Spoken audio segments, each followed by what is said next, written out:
بسم الله الرحمن الرحيم. النهارده هنعمل اللحمه المشويه بطريقه سهله وبسيطه.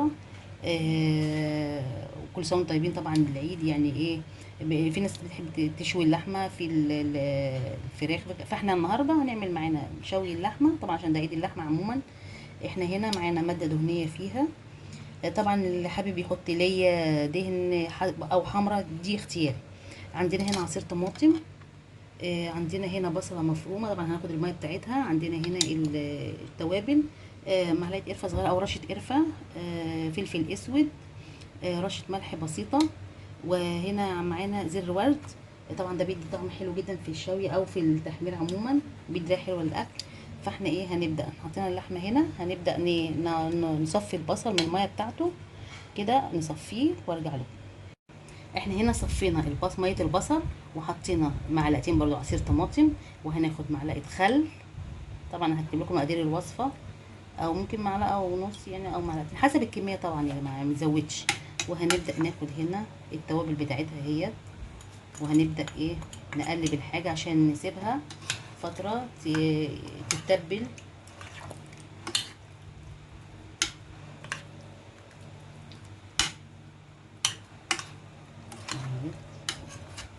احنا بنسيبها ساعه او حاجه او ساعتين، هي كل ما بتقعد بتبقى افضل يعني. احنا كده هنسيبها تتبل بقى شويه، وبعد كده ايه نرجع ورجعنا لكم. احنا هنا حطينا الماده الدهنيه في الطاسه عشان نبدا نشوي فيها اللحمه كده. طبعا هي اتبلت، خدت وقتها في التتبيل، وكده هنبدا نحطها ايه واحده واحده.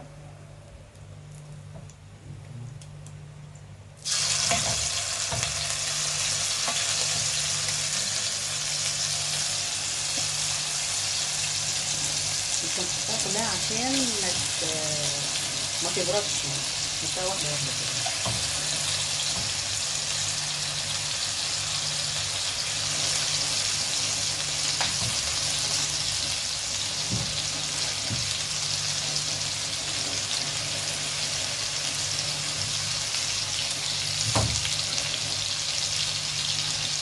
انا هكملها كلها، احطها وارجع لكم.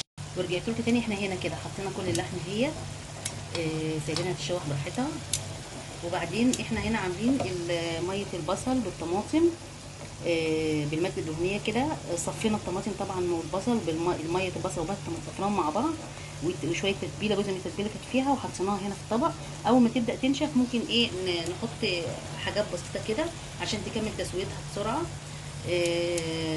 احنا بقى لسه قلت اوريكم الاول، احنا هنا لسه حطيناها من شويه، جمعت بدات تنزل شويه، تبدا تستوي شويه واحده واحده. اول ما تبدا اجي اقلبها هرجع.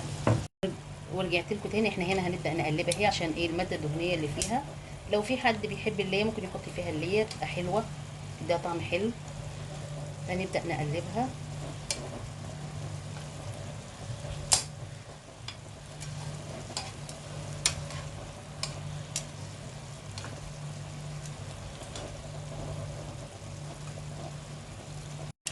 ورجعت لكم. احنا هنا كده بنكمل اهوت التقليب بتاعها، وهنسيبها طبعا تستوي.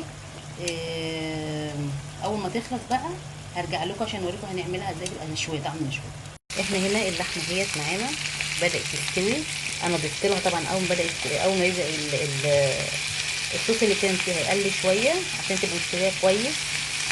حطيت لها العصير الطماطم بالبصل بميه البصل تاني، حط لها منه حاجات بسيطه كده بحيث انها تستوي كويس، ما تطلعش فيها نيه، وفي نفس الوقت هي طريه طبعا عشان معلقه الخل والتتبيله لما قعدناها فيها شويه. احنا هنا بقى اول ما تقرب تخلص هنحط طبعا، هنجيب لها ايه الحاجه بقى، حاجه تانية اللي هي عشان تبقى تدينا ريحه الشوي. طبعا نجيب حته فحمه نولعها ونحطها فيها ونغطيها كويس بورق فويل. فاحنا بس اول ما تبدا تخلص تسويه هرجع لكم. رجعت لكم تاني. احنا هنا اللحمه استوت اهيت، ونزلت الصوص بتاعها وشايفين شكلها. احنا بقى نبدا نوسع كده، نحط ايه ورقه الفويل، ونحط فيها الفحم، وبنبدا نغطيها. احنا كده هننزلها بالراحه اهيت قلبها عشان طبعا ما نلوث اي حاجه هنا اهي. وهنبدا نحط عليها ايه معلقه سمنه، وهنبدا نغطيها بسرعه عشان تبدا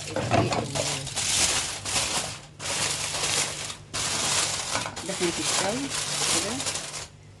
نسيبها بقى كده شويه تبدا الدخان فيها بتاع الفحم، وايه ونروح بعد كده نحطها في الطبق بقى عشان التقديم. انا لما احطها في الطبق بعد شويه يعني اوريها لكم. رجعت لكم تاني. احنا هنا حطينا رز بسمتي. طبعا الرز البسمتي او الرز العادي المصري عادي مفيش مشكله. هنا اللحمه استوت يا جماعه، هي حطيناها. طبعا احنا قطعناها مكعبات صغيره. كل ما بتقعد وقت طويل في التتبيله وكده بتخليها طريه من جوه وحلوه وبتستوي بسرعه معانا.